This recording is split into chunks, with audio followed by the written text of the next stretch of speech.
سبحان الذي أسرى بعبده ليلا من المسجد الحرام إلى المسجد الأقصى صدق الله مولانا العظيم وبلغنا رسوله النبي الكريم۔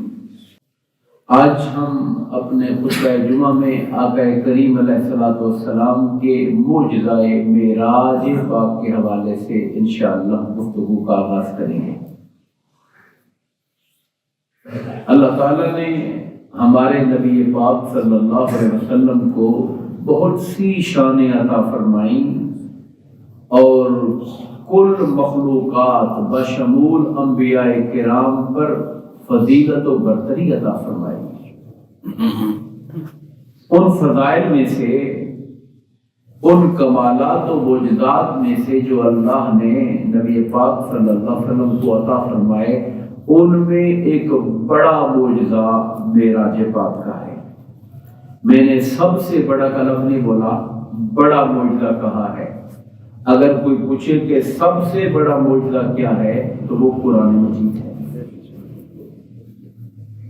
کیونکہ اللہ پاک نے قرآن میں قرآن کے معجزے ہونے کو چیلنج کے طور پہ پیش کیا، بار بار کہا اگر تم یہ سمجھتے ہو کہ یہ کلام اللہ نہیں تو پھر تم اس جیسا قرآن بنا کے لے کر آؤ، اس جیسی 10 صورتیں بنا کے لے کر آؤ، اس جیسی کوئی ایک آیت بنا کے لے کے آؤ، اور اپنے ساتھ کل مخلوقات میں سے اور خصوصاً جن و انس میں سے جن کو مددگار بنا سکتے ہو سارے اکٹھے ہو کے بنا کے لے آؤ۔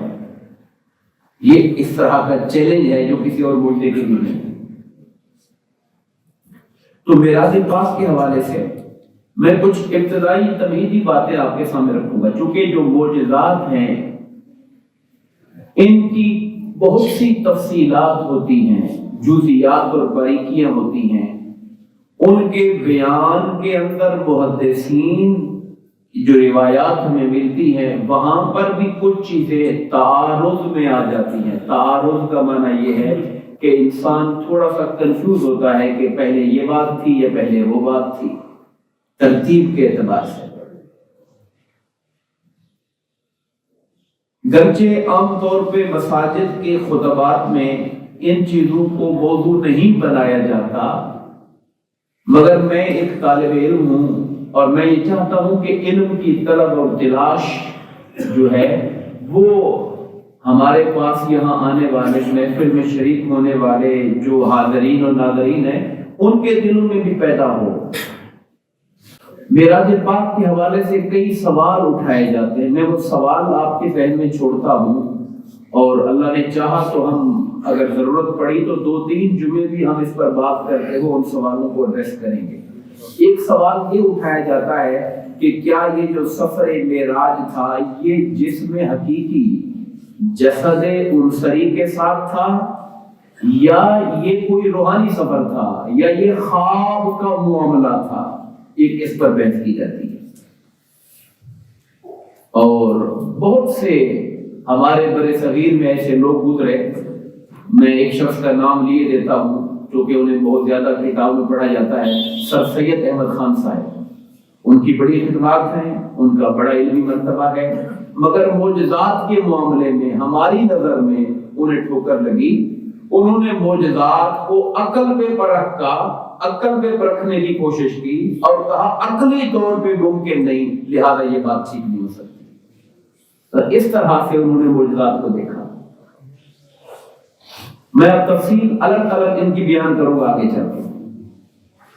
اسی طرح صحابہ کرام کے زمانے سے، یہ بات آپ کے لیے حیرت کا باعث ہوگی، ہمیں نے کہا عام طور پہ ہم یہ باتیں عوام میں نہیں کرتے۔ صحابہ کرام کے زمانے سے اس بات پر اختلاف رائے رہا کہ حضور صلی اللہ علیہ وسلم نے اللہ کا دیدار کیا یا نہیں کیا، اور وہ دیدار جو جسم انصری میں سر کی آنکھوں کے ساتھ دیدار کرنا، یعنی ایک تو پہلے اس پر بحث ہوئی کہ معراج بھی جسمانی تھا یا روحانی تھا، خواب کا معاملہ تھا۔ پھر اس پر یہ بحث ہوئی کہ چلو معراج تو جو بھی تھا کہ اس میں اللہ رب العزت کا دیدار کیا یا اللہ رب العزت کا دیدار نہ ہوا۔ اب اس طرح کی ابحاث ہیں اور رائے کا اختلاف دور صحابہ کرام سے چلا رہا ہے۔ اچھا یہ اختلاف اپنی جگہ پر ہوتا ہے، مگر پھر ایک امت کا اجماعی موقف ہوتا ہے۔ جمہور، آپ لفظ جمہور سے واقف ہیں، ہم کہیں گے کنسنسس کس پر ہوا، امت کی اکثریت کس بات پر متفق ہوئی، امت کے اہل علم، صلحاء، صالحین، ان کے نظر میں جو سب سے راجح پریفرڈ موقف کیا ہے، اتفاق کس پر ہوا امت کا، امت کے بڑے طبقے کا، پوری امت کا میں نہیں کہتا، امت کے بڑے طبقے کا اتفاق کس پوائنٹ پر ہوا، وہ یہ ہے کہ آقا کا جو سفر معراج تھا وہ معراج جسمانی تھا، اور آقا انعامدار نے اپنے سر کی آنکھوں سے جنہیں رب کائنات نے قلب کا مرتبہ عطا فرما دیا تھا، رب کائنات کا بے حجاب دیدار فرمایا ہے۔ یہ امت کا اجماعی موقف ہے۔ اچھا پھر اگلا ایک جو کنفیوژن وہ بھی ذکر کر دوں، تیسرا پوائنٹ وہ یہ ہے کہ ہم جب روایات پڑھتے ہیں، احادیث پاک کو پڑھتے ہیں، تو اس کے اندر ایک ترتیب کے ساتھ واقعہ معراج نہیں ہے، جی پہلے یہ ہوا پھر یہ ہوا، سٹیپ بائی سٹیپ، اور اینڈ پہ جا کے پھر واپسی ایسے ہوئی، یہ ترتیب کے ساتھ اس کا ذکر نہیں ہے۔ 30 سے زیادہ صحابہ کرام ہیں جنہوں نے معراج پاک کی روایت کو بیان کیا، کوئی ایک دو تھوڑے لوگ نہیں ہیں، 30 سے زیادہ صحابہ کرام ہیں۔ اب وہ روایات کے اندر ترتیب کیوں نہیں ہے؟ ایک صحابی نے ایک واقعہ بیان کیا کہ میری سرکار سے ملاقات ہوئی، میں نے معراج کا پوچھا تو آقا نے مجھے یہ بتایا، وہ بات ہو سکتا ہے پہلے آسمان کی ہو، وہ بات ہو سکتا ہے بیت المقدس کی ہو، وہ بات ہو سکتا ہے 7ویں آسمان کی ہو، وہ بات ہو سکتا ہے سدرۃ المنتہا کی ہو یا عالم لامکان کی ہو۔ 30 بندے بیان کرتے ہیں، کوئی کوئی بات بتاتا ہے، کوئی کوئی بات بتاتا ہے۔ اب جو تنقیدی ذہن ہے، جس نے تنقید کرنی ہے، وہ کہتا ہے جناب اس کا مطلب یہ ہے کہ اس واقعے پہ اعتبار نہیں ہو سکتا، کوئی ایک بات تو ہے نہیں، 30 بندے ہیں الگ الگ باتیں بتاتے ہیں، حالانکہ بات ایسی نہیں ہے۔ ایک شخص جس نے ایک طویل سفر کیا ہو، میں اب آپ کو دنیاوی مثال دیتا ہوں، ہم میں سے ہمارا کوئی بھائی گیا اور اس نے ایک ٹرپ بنایا کہ میں نے یورپ بھی جانا ہے، میں نے امریکہ کا بھی سفر کرنا ہے، کینیڈا، میکسیکو، اور مجھے ٹائم ملا تو میں ادھر جو سکینڈینیوین کنٹریز ہیں، ناروے ہے، ڈنمارک ہے، سڈنی ہے، ادھر کا بھی میں وزٹ کروں گا، ایک پورا لمبا پلان بنا کر گیا۔ اب وہ واپس آتا ہے، اسے ایک کسان ملتا ہے جا کر اور کہتا ہے سنائیں جی آپ بڑا دورہ کر کے آئے ہیں تو حالات سنائیں۔ اب وہ بندہ جو عقل مند آدمی ہے، دنیا گھوم کے آیا ہے، وہ کسان سے جو باتیں کرے گا وہ کسان کے لیول کی کرے گا، اس کو بتائے گا ہاں میں نے آسٹریلیا دیکھا، وہاں بڑی فصلات تھی، گندم بڑی اعلیٰ ہو رہی تھی، وہاں پر وہاں کی بھینسوں گایوں کی کیا بات تھی جناب، وہ اتنا دودھ دیتی تھی۔ وہ چونکہ اس بندے کا رجحان کسانیت کے ساتھ ہے، ایگریکلچر کے ساتھ ہے، تو وہ جس نے ساری دنیا گھومی ہے اس نے ایگریکلچر کو بھی دیکھا، وہ اس کی دلچسپی کے مطابق اس سے ایگریکلچر کی باتیں شیئر کر رہا ہے۔ اب کوئی انجینئر کہے کہ جناب انہوں نے تو پھر انجینئر کو دیکھا ہی نہیں ہے، بھائی نہیں، جب کوئی انجینئر جا کے ملاقات کرے گا تو پھر وہ آدمی ان سے ٹیکنالوجی پر بات کرے گا کہ میں نے جاپان میں یہ دیکھا، یہ چیزیں ایجاد ہو چکی ہیں، امریکہ اس طرح سفر کر رہا ہے، سیٹلائٹ آ گئے ہیں، فلاں آ گئی ہے، ان کی دوربینیں ایسی آ گئی ہیں، فلاں، پھر ان سے ایک بات کرے گا۔ ایک آدمی کو شوق ہے تعمیرات کا، وہ کہے گا فلانی بلڈنگ آپ نے دیکھی وہاں جا کر، کہتے ہیں ہاں میں نے فلاں بھی دیکھا، وہ شاہکار تھا، یہ بلڈنگ تھی، ایسے تھی ویسے تھی۔ جس بندے کا جو رجحان ہے وہ اس کے مطابق، اس کی دلچسپی کے مطابق باتیں بتاتا رہا، اور وہ بندہ آگے تک ملتا تھا کسی اور کو تو وہ کہتا تھا میری ملاقات ہوئی ہے، انہوں نے بتایا ہے کہ میں نے تعمیرات دیکھی، دوسرا کہتا ہے میری ملاقات ہوئی ہے، انہوں نے بتایا ہے کہ میں نے جا کر وہاں پر کھیتی باڑی دیکھی، تیسرا کہتا ہے میری ملاقات ہوئی ہے، انہوں نے کہا ہے کہ میں نے وہاں پہ جا کے کاروں کا کارخانہ دیکھا، ٹیکنالوجی دیکھی۔ کیا یہ سارے جھوٹ بول رہے ہیں؟ یہ آپس میں کوئی تضاد ہے؟ نہیں، ہر بندہ ٹھیک بات کر رہا ہے، ہر بندہ ٹھیک بات کر رہا ہے، چونکہ سفر کر کے آنے والے کا جو سفر تھا وہ اتنا وسیع تھا، اس کا دائرہ اتنا وسیع تھا، اس کی نظر اتنی وسیع تھی کہ وہ جس شعبے کے اندر گیا اس سے ملنے والا جس شعبے کا تھا وہ اس سے اس کے متعلق باتیں کرتا رہا. یہ تو دنیا کی سیر کی. میرے آقا وہ ہیں جنہیں سیاح لامکاں کہا جاتا ہے، جو عالم مکان کی حدوں سے بھی آگے عالم لامکاں کا سفر ہے. یاد رکھیے سفر معراج کی دو حیثیتیں ہیں. ایک سفر معراج اس اعتبار سے معجزہ ہے جسے علماء بیان کرتے ہیں کہ میرے آقا انعامدار مسجد حرام سے چلے مسجد اقصیٰ، انبیاء کرام کی امامت، انبیاء سے کلام، انبیاء کے خطبات، پھر حضور کا وہاں پہ خطبہ کانفرنس پوری ہوئی، پھر وہاں سے پہلے آسمان پر، دوسرے پر، ساتوں تک، سدرۃ المنتہا، ملائکہ سے ملاقات، اس سے آگے عالم لامکان. یہ سارا سفر کر کے مصطفیٰ آ گئے اور اس پر اتنا وقت بھی نہیں گزرا تھا کہ وضو کا جو پانی بہنا شروع ہوا تھا اس کا بہاؤ ختم نہیں ہوا تھا. مصطفیٰ سفر معراج سے آ گئے تھے. یہ تو ہے اس کی تیزی. مگر اس تیزی کا یہ مطلب نہ سمجھیں جیسے ہمارے ہاں کوئی بندہ تیزی میں ہوتا ہے تو وہ اپنی گاڑی موٹر سائیکل دوڑا رہا ہے، نہ ادھر کی خبر نہ ادھر کی خبر، ہاتھ لگایا بھاگ کے آ گیا. یہ نہیں ہے معراج. خدا جانے، علماء کہتے ہیں خدا جانے سینکڑوں سال گزر گئے ہوں مصطفیٰ کو معراج کے اندر اور زمین پہ اللہ نے زندگی کو روک دیا. جان ہے وہ جہان کی، جان ہے تو جہان ہے. جب میرے آقا دنیا سے سفر کر کے اوپر کو چلے گئے تو دنیا کی جان گویا لے لی گئی. جو چیز جہاں تھی وہی رک گئی. مصطفیٰ واپس آئے تو پھر سفر زندگی وہیں سے شروع ہو گیا تھا جہاں سے مصطفیٰ چھوڑ کر گئے تھے. یہ دونوں پہلو ہیں سفر معراج کے حوالے سے کہ اس کے اندر یہ بھی جسے کہتے ہیں طی زمانی، میرے آقا کے خدا جانے کتنے سالوں کا وہ سفر ہوگا اور زمین پر وہ ایک لمحہ گزرا اور حضور کے لیے وہ سالوں کا سفر تھا. اور دوسرا پہلو یہ کہ آقا انعامدار کا وہ جو سفر ہے وہ اس اطمینان کا سفر تھا، اس راحت کا سفر تھا. اس قدر مشاہدات ہیں. اگر وقت ملا تو ہم ان مشاہدات کا آج بیان کریں گے جو سرکار دو عالم صلی اللہ علیہ وسلم نے سفر معراج میں کی. باقاعدہ بہقی شریف کے اندر، طبرانی کے اندر، مسند ابو یعلا کے اندر ان احادیث کا ذکر ہے کہ سرکار نے مشاہدات کیا کیے. ان مشاہدات کا بیان ہے.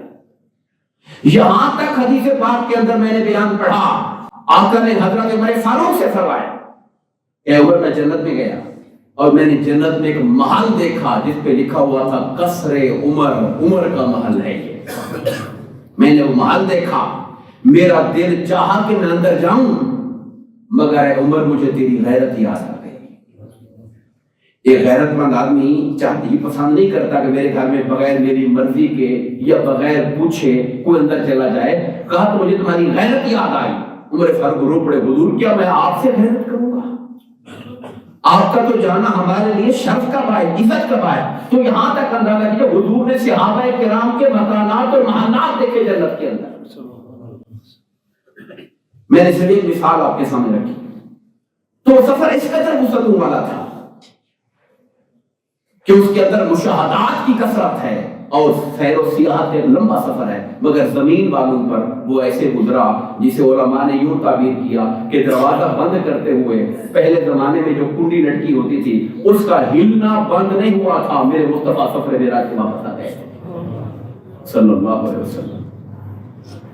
تو یہ جو سفر معراج ہے میں نے آپ کے سامنے اس کی وجہ بیان کر دی کہ روایات کے اندر جو مختلف باتیں ملتی ہیں اس کی وجہ یہ ہے کہ سیاح کسی ایک ٹاؤن کا سیاح نہیں تھا، لامکان کا سیاح تھا اور اس نے دنیا اور آخرت اور زمین و آسمان کی چیزوں کو دیکھا. تو ان کے پاس جو بندہ آیا تو انہوں نے اس کی سطح، اس کی دلچسپی، اس کے شوق کے مطابق ان کو چیزیں بتائیں اور ہر بندے نے ان چیزوں کو آگے بیان کیا. لوگوں نے سمجھا کہ شاید اختلاف ہے. اختلاف نہیں ہے، یہ وسعت ہے میرے مصطفیٰ کی سیر کی اور سفر. یہ واقعہ کب پیش آیا اس پر بھی بہت سے اقوال ہیں مگر جو مشہور قول ہے جس پر امت کا عمل ہے وہ 27 رجب ہے. اور سال کون سا تھا؟ ہجرت سے 1 سال پہلے. ہجرت سے 1 سال پہلے اس کو ہم کہتے ہیں 12 نبوی. اچھا ہجری سفر کب شروع، ہجری سال کب شروع ہوا؟ جب حضور مکہ سے مدینہ چلے گئے. جب مدینہ میں پہلا سال تھا وہ یکم ہجری تھی، یعنی کہ ہجرت کا پہلا سال، مگر نبوت کا وہ 14واں سال تھا۔ مکہ میں جب آقا نے اعلان نبوت کیا اس سے ایک سن چلا، اسے کہتے ہیں نبوی سال، اور ہجرت کے بعد ایک سن چلا، اسے کہتے ہیں ہجری سال۔ تو چونکہ یہ ہجرت سے پہلے کا واقعہ ہے اس لیے ہم اس کو 12 نبوی کہتے ہیں۔ نبوت ایک اعلان نبوت کا 12واں سال تھا، اور آقا کریم علیہ السلام سفر طائف سے واپس آ چکے تھے، اور میرے آقا کریم علیہ السلام کے دنیا میں ظاہری طور پر جو سب سے بڑے حامی، مددگار اور حضور کے حمایتی، حضور کے چچا ابو طالب بھی دنیا سے پردہ کر چکے تھے۔ آپ کی رفیقہ جانثار سیدہ کائنات حضرت خدیجہ الکبریٰ رضی اللہ تعالیٰ عنہ آپ بھی پردہ کر چکی تھی۔ حالات ظاہری طور پر مکہ والوں کا ظلم حد سے بڑھ گیا تھا، طائف والوں نے میرے مصطفیٰ پر سنگدنی کی، سنگباری کی تھی، اور وہاں آقا انعامدار نے وہ دعا کی تھی، باری تعالیٰ تو مجھے کن کے حوالے کر رہا ہے جنہیں کوئی احساس نہیں، جنہیں کوئی لاج نہیں، جن کے بولا ایسے لوگوں کے حوالے کر رہا ہے جن کے دلوں میں میرے لیے کوئی عزت اور وقار نہیں ہے۔ اور آخر میں یہ کہا تھا، میرے پروردگار اگر تو مجھ سے راضی ہے تو دنیا کے رویے کی مجھے پرواہ ہی نہیں ہے، اگر تو مجھ سے راضی ہے تو پھر دنیا کے رویوں کی پرواہ نہیں ہے۔ لوگ کیسے ڈیل کر رہے ہیں، پھول بچھا رہے ہیں، پھول برسا رہے ہیں یا پتھر برسا رہے ہیں، میری نظر میں کوئی اہمیت نہیں ہے۔ اہمیت ہے تو اس بات کی کہ میرا رب راضی ہے کہ نہیں ہے میرے پاس۔ وہ جو آقا انعامدار کے اوپر ایک ظاہری طور پہ دنیاوی اعتبار سے تکالیف اور دکھ کی انتہا تھی، تو اس موقع پر اپنے حبیب کی دلجوئی کے لیے اللہ نے آقا انعامدار کو سفر معراج کرنے بعد بلایا۔ تو وہ 12 نبوی 27ویں رجب کے بارے میں مشہور قول ہے۔ یہ جب میں مشہور قول بولتا ہوں اس کا مطلب آپ سمجھ رہے ہیں کہ اور بھی قول ہیں اس کے بارے میں۔ مشہور قول کی ہم بات کریں۔ واقعہ معراج کی ابتدا کہاں سے ہوئی؟ ہماری جو مشہور روایات ان میں 2 کا ذکر آتا ہے، ایک یہ کہ آپ حتیم کعبہ میں تھے، اور ایک روایت آتی ہے کہ آپ حضرت ام ہانی کے گھر تھے۔ آپ میں سے مجھے معلوم نہیں کتنے لوگوں کو پتا ہے ام ہانی کون ہے۔ ام ہانی حضرت علی مرتضیٰ کی بہن ہے۔ آپ ان کے گھر میں آرام فرما رہے تھے، اور پھر ان دونوں روایتوں میں آپس میں تطبیق یہ ہے کہ آپ ابتدا میں وہیں پہ سوئے، لیکن پھر رات کو نماز کے لیے حرم کے اندر آ گئے، اور پھر آپ وہیں آرام فرما رہے تھے کہ سفر معراج کا آغاز ہوا۔ دیکھیے بعض لوگ خامخواہ چیزوں کو ضد بنا دیتے ہیں، جو معاذ اللہ حدیثوں پہ اعتراض کرنے والے منکرین حدیث، دیکھو جی ایک جگہ لکھا ہوا ہے ام ہانی کے گھر میں تھے، دوسری جگہ لکھا ہوا ہے حتیم کعبہ میں تھے، کس بات کو مانے؟ حدیثوں کا اعتبار ہی نہیں ہے۔ معاذ اللہ، انسان کو اگر اللہ عقل اور توفیق دے دے تو بندہ سوچ لے گا کہ میرے آقا کی عادت تھی اب رات کو تہجد کے لیے رات کے پچھلے پہر میں آپ حرم میں جایا کرتے تھے، اور آقا انعامدار ابتدا میں سوئے وہاں پر ہوں گے، اور رات کے کسی پہر اٹھ کر آپ حرم میں چلے گئے ہوں گے عبادت کے لیے، اور وہیں آپ آرام فرما رہے ہوں گے، تو سفر معراج شروع ہوا وہاں سے۔ تو ان باتوں میں تضاد نہیں ہوتا، ان کو آپس میں ملانے اور سمجھنے کی ضرورت ہوتی ہے۔ حاضر دی وقار جو مختلف احادیث ہیں ان کو ایک ترتیب کے ساتھ بیان کرنے والے ہمارے بہت بڑے عالم دین ہیں، تو پردہ کر گئے، اللہ تعالیٰ ان کی بخش فرمائے، مولانا غلام رسول سعیدی صاحب رحمۃ اللہ تعالیٰ علیہ، ان کی کتاب ہے، ایک تو تفسیر ہے تبیان القرآن، اور ایک ان کی حدیث پاک کی شرح ہے، صحیح مسلم کی شرح صحیح مسلم۔ اس کی پہلی جلد میں وہ غالباً صفحہ 670 سے لے کر 780 90 کچھ 700 صفحے پر انہوں نے ان روایات معراج کو ایک منطقی ترتیب لگانے کی کوشش کی ہے۔ اپنی عقل سے ترتیب کیا بنتی ہے اس کو ایک ترتیب کے ساتھ اس واقعے کا بیان انہوں نے کیا، جو مختلف احادیث کے اندر بکھرا ہوا ہے کئی پہلو سے، ان کو ایک عقلی منطقی ترتیب کے ساتھ ایک ترتیب سے بیان کیا۔ میں نے کتاب کا نام آپ کے سامنے رکھا ہے تاکہ جو پڑھنے والے احباب ذوق اور شوق رکھتے ہیں، اللہ ہم سب کو یہ ذوق اور شوق دے کہ ہم پڑھیں دین کو، تو ان کے سامنے ایک حوالہ ریفرنس رکھ دیا کہ یہ صحیح مسلم شریف جس کے مؤلف مولانا غلام رسول سعیدی رحمۃ اللہ تعالیٰ نے انہوں نے اس کا بیان کیا۔ امام بخاری نے، میں اب وہی میرا ماخذ اب وہی ہے، وہی ترتیب میں لے رہا ہوں جو انہوں نے ذکر کی ہے۔ بیان کرتے ہیں امام بخاری علیہ رحمہ بیان کرتے ہیں بخاری شریف میں حضرت انس بن مالک رضی اللہ عنہ راوی ہیں کہ آقا انعامدار علیہ السلام مسجد حرام میں آرام فرما تھے کہ 3 فرشتے آپ کو وہاں سے اٹھا کے زمزم کے پاس لے گئے، جہاں زمزم کا کنواں تھا وہاں لے گئے۔ ان فرشتوں کے متولی حضرت جبرائیل تھے، یعنی ان کے ہیڈ جو تھے، لیڈر جو تھے 3 فرشتوں کے، وہ جبرائیل امین تھے۔ جبرائیل امین نے آپ کے حلق سے لے کر آپ کے ناف تک آپ کے سینہ پاک کو شق کیا، آپ کے حلقوم اور ناف کے درمیان سینے کو چاک کی، پھر اپنے ہاتھ سے آپ کے قلب اطہر کو زمزم کے پانی سے دھویا۔ یہ بخاری شریف کے حدیث ہے، زمزم کے پانی سے دھویا۔ پھر ایک سونے کا تشت، جو 7 ملائکہ تھے انہوں نے ایک سونے کی ایک تشتری تھی وہ آپ کے سامنے رکھی، جو ایمان اور حکمت سے بھرا ہوا تھا، یعنی اس سونے کی تشت میں ایمان اور حکمت رکھی ہوئی تھی۔ اب آپ سوچیں کہ ایمان کیسے رکھا ہوا تھا اور حکمت کیسے رکھی ہوئی تھی، ہماری سمجھ میں آئے یا نہ آئے، میرا اللہ تو ہر شے کو رکھنے پر قادر ہے۔ تو وہ جو قلب اطہر کو زمزم سے صاف کر کے پھر وہ جو ایمان اور حکمت کی تشتری لائی گئی تھی اس کے اندر سے لے کر میرے آقا کے سینہ انور کو، قلب اطہر کو ایمان اور حکمت سے بھر دیا گیا اور پھر سینے کو دوبارہ بند کر دیا گیا۔ اسے کہتے ہیں شق کے صدر کا واقعہ۔ اور یہ واقعہ سرکار کی سیرت طیبہ میں ایک دفعہ نہیں ہوا، آپ کو یاد ہوگا جب آپ حضرت حلیمہ سعدیہ کے گھر میں تھے، بچپن میں بھی یہ واقعہ پیش آیا تھا۔ اور اس کے علاوہ اور بھی اقوال ہیں، مگر یہ 2 مشہور ہیں۔ ایک آپ کے بچپن والا، حضرت حلیمہ سعدیہ کے گھر میں آپ تھے، اور آپ اپنے جو حضرت حلیمہ کے بیٹے کے ساتھ بکریاں چرانے کے لیے باہر نکلے ہوئے تھے، وہاں پر جبرائیل امین نے اور دیگر ملائکہ نے آپ کے سینے کو شق کر کے وہاں پر بھی یہ معاملہ ہوا تھا، جس پر آپ کا بھائی ڈر کے بھاگ کے گھر آیا تھا اور کہا تھا کہ ہمارا بھائی قتل ہو گیا، یعنی کہ انہیں کسی نے پکڑ لیا ہے۔ تو حضرت حلیمہ گھبرا گئی تھی اور حضور کو لے کر واپس آپ کی والدہ کے پاس چھوڑنے آ گئی تھی، ڈر گئی کہ ایسا نہ ہو کچھ ہو جائے تو ماں باپ پھر ہمیں کہیں گے کہ ہمارے بچے کا خیال نہیں رکھا۔ تو اس وقت حضرت آمنہ رضی اللہ تعالی عنہا نے حضرت حلیمہ کو تسلی دی تھی، حلیمہ پریشان مت ہو، میرے بیٹے کی شان بڑی اونچی ہے، اگر تمہارے دل میں خیال آیا کہ کوئی ہوائی چیز، کوئی جنات، کوئی فلاں چیز نے میرے بیٹے کو تکلیف دی، نہیں، یہ ساری چیزیں میرے بیٹے سے بہت نیچے ہیں، میرے بیٹے کا مقام اللہ نے بلند کیا۔ جب میں نے ان کو جانا تھا یہ دنیا میں آئے تھے، اس وقت جنت کی حوریں میرے گھر کے اندر ان کے استقبال کے لیے ہوتی تھی۔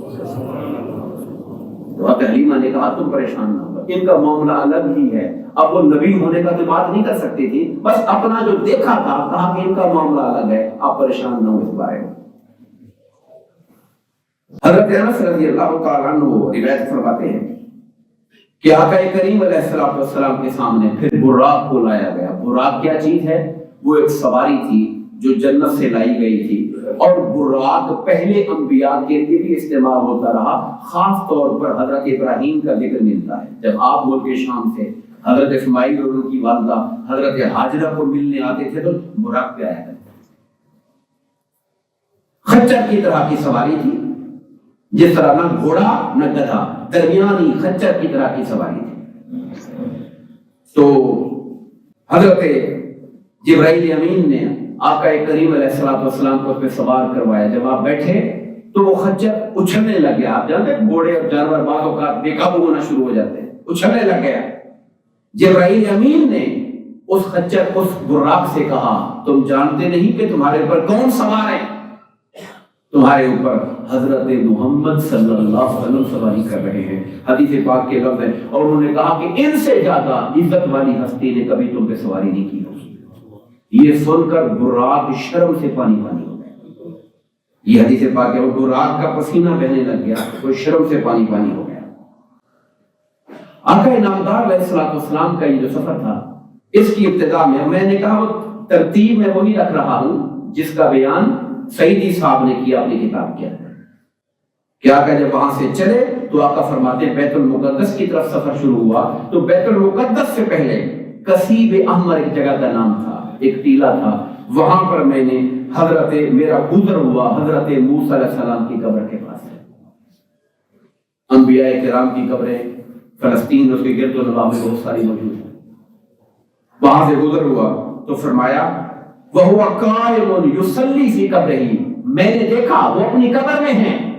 اللہ کے نبی کو جب اللہ دکھاتا ہے تو نظر کہاں کہاں تک جاتی ہے. میں نے انہیں دیکھا وہ اپنی قبر میں کھڑے ہو کر صلاۃ پڑھ رہے تھے. وَهُوَ قَائِمٌ يُصَلِّي فِي قَبْرِهِ. یہ جو لفظ یصلی ہے، صلی یصلی، اس کے دو معنی ہیں، دونوں مشہور ہیں. ایک معنی جو بہت مشہور ہے وہ تو نماز پڑھنا ہے. صلاۃ نماز کو بھی کہتے ہیں نا، اقیموا الصلاۃ، نماز قائم کرو. صلاۃ کا معنی نماز ہوتا ہے. تو اس کا معنی علماء نے کیا کہ وہ وہاں کھڑے ہو کر نفل پڑھ رہے تھے، قبر میں کھڑے ہو کے نماز پڑھ رہے تھے. میرے استاد گرامی اللہ تعالیٰ ان کو عمر خضر عطا فرمائے، شیخ الاسلام ڈاکٹر طاہر القادری صاحب، آپ فرماتے ہیں کہ حضرت موسیٰ علیہ السلام اپنی قبر میں ہیں، آقا کی سواری گزر رہی ہے. یہ وقت نماز پڑھنے کا نہیں تھا، یہ وقت نماز کا نہ تھا. تو پھر کیا کر رہے تھے؟ یصلی کا معنی کیا ہے؟ انہوں نے فرمایا کہ صلاۃ کا معنی صرف نماز نہیں ہوتا، درود کو بھی تو صلاۃ کہتے ہیں. الصلاۃ والسلام علیک یا رسول اللہ، اے اللہ کے رسول آپ پر درود و سلام ہو. تو صلاۃ کا معنی درود نہیں ہوتا؟ تو وہ آقا گزر رہے ہیں، یہ تو کوئی ہمارے جیسا خوشک مولوی ہی ہوگا جو سائڈ پہ کھڑے ہو کے نفل شروع کر دے گا جا کے. تو سرکار کی سواری گزر رہی ہے، میرے مصطفیٰ کا براق گزر رہا ہے. تو وہاں معنی نماز کا نہیں ہے، وہاں معنی یہ ہے کہ آقا کی سواری کو آتا دیکھ کر حضرت موسیٰ قبر میں کھڑے ہو کر مصطفیٰ پہ درود و سلام بھیج رہے ہیں. یہ حدیث پاک صحیح مسلم کی حدیث پاک ہے کہ آپ اپنی قبر میں کھڑے صلاۃ پڑھ رہے تھے. آگے امام بہقی رضی اللہ تعالیٰ عنہ بہقی شریف کے اندر آپ فرماتے ہیں کہ آقا فرماتے ہیں میرا سفر شروع ہوا تو براق جو تھا جہاں تک نظر پڑتی تھی، انسان کی نگاہ جہاں تک جاتی ہے اس کا قدم وہاں پہ جا کے پڑتا تھا. یعنی ایک قدم ہی اس کی سپیڈ کا اندازہ ایسے لگائیں، ہماری جب نگاہ کھلے میدان میں ہم ڈالیں تو ہمیں دور تک خدا جانے کے وہ کتنے کلومیٹر بن جاتے ہوں گے، وہاں تک اس کا پہلا قدم پڑتا تھا. تو آقا فرماتے ہیں کہ پھر جب میں وہاں سے نکلا، میں سواری کر رہا تھا، مجھے دائیں جانے سے کسی نے آواز دی، یا محمد صلی اللہ علیہ وسلم. دائیں جانے سے آواز دی کسی نے، اور ان سے کہا کہ میں آپ سے سوال کرتا ہوں کہ آپ مجھے دیکھیں. میری طرف توجہ فرمائیں، آپ مجھے دیکھیں، میں آپ سے سوال کرتا ہوں آپ مجھے دیکھیں. حضور نے جواب نہیں دیا. آپ ہم کہتے میں نہیں ٹھہرا اس کے پاس، وہ مجھے کہتا رہا. اب یہ معلوم نہیں، ابھی ذکر نہیں آ رہا کہ بندے کی بات نہیں ہو رہی، بس آواز دی، مجھے بلایا، توجہ کروائی کہ میری طرف دیکھیں، میری طرف دھیان کریں. سرکار نے کہا میں نے دھیان نہیں دیا، میں نے جواب نہیں دیا. پھر میں آگے چلا تو کسی نے بائیں جانب سے مجھے آواز دی اور مجھے آواز دے کر کہا یا محمد صلی اللہ علیہ وسلم مجھے دیکھیں، میری طرف توجہ فرمائیں. آپ کو میں نے اس کو بھی جواب نہیں دیا، نہ اس کے پاس ٹھہرا. پھر اس سفر کے دوران میں نے ایک عورت کو دیکھا، انتہائی زیب و زینت کے ساتھ آراستہ، اپنی باہیں کھولے کھڑی تھی. اس نے مجھے کہا اے محمد میں آپ سے سوال کرتی ہوں مجھے دیکھیں. میں نے اس کی طرف بھی کوئی توجہ نہیں، نہ اس کے پاس ٹھہرا، یہاں تک کہ میں بیت المقدس پہنچ گیا. اب چونکہ وقت ختم ہو رہا ہے میں اس حدیث کو سمیٹ دیتا ہوں. آقا انعامدار نے جبرائیل امین سے پوچھا جبرائیل وہ جو رستے میں نے دیکھا اور مجھے کہا جا رہا تھا مجھے دیکھو مجھے دیکھو، تو یہ کون لوگ تھے؟ جبرائیل امین نے کہا کہ جو دائیں جانب سے آواز دے رہا تھا یہ یہودی تھا اور یہ کہتا تھا کہ میری طرف توجہ کریں، اور جو بائیں طرف سے آواز دے رہا تھا وہ عیسائی تھا. اگر آپ اس یہودی کو جواب دے دیتے تو آپ کی امت کا بڑا طبقہ یہودیت کی طرف مائل ہو جاتا. اگر آپ عیسائی کو جواب دے دیتے تو امت کا بڑا طبقہ عیسائیت کی طرف متوجہ ہو جاتا. پھر آقا نے فرمایا وہ جو عورت باہیں کھولے کھڑی تھی وہ کون تھی؟ فرمایا آقا وہ جو باہیں کھولے کھڑی تھی وہ دنیا تھی، وہ دنیا تھی، وہ آپ کو اپنی طرف متوجہ کرنا چاہتی تھی. اگر آپ اس کی طرف دھیان دے دیتے تو لوگ آخرت کو چھوڑ کے دنیا کے پیچھے ہی پڑ جاتے سارے. تو اس طرح کے مشاہدات تھے جس کی ابتدا سفر معراج کے بیت المقدس کی طرف سفر سے شروع ہو گئی تھی. ہم اس پر انشاءاللہ تفصیل سے گفتگو کریں گے آنے والے جمعوں میں. دعا ہے کہ اللہ تعالیٰ ہم سب کو آقا کریم علیہ السلام کی محبت، ادب اور اطاعت نصیب فرمائے. آمین.